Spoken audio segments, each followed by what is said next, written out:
Now, we've been talking about ionic compounds dissolving in water, but molecular things can also dissolve in water. They tend to be polar, not entirely, purely covalent, although we have seen there's a little bit of dissolution there, but not much. If they hydrogen bond with water, that will make them very miscible, which I think of as being like mixable. But, that's the official word is miscible. Now, this delta H of the solution then is going to be made up of, hey, we've got to break some of the hydrogen bonding between water molecules.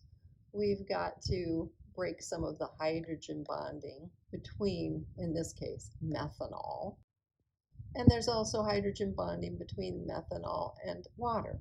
Okay, if we have a negative delta H of solution, that is telling us something about what's going on. It's telling us that the solute-solvent intermolecular interactions are stronger. Okay, the solute-solvent, that's this one, is stronger than these two.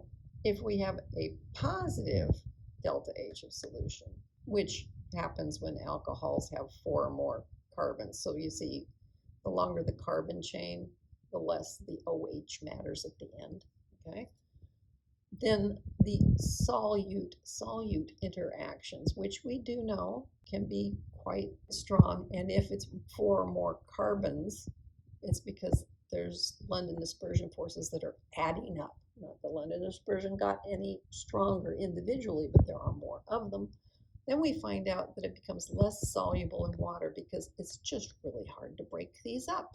But that helps explain why some things dissolve in water and other things don't. If you put gasoline in water, it doesn't, it just floats to the top because it is less dense than the water.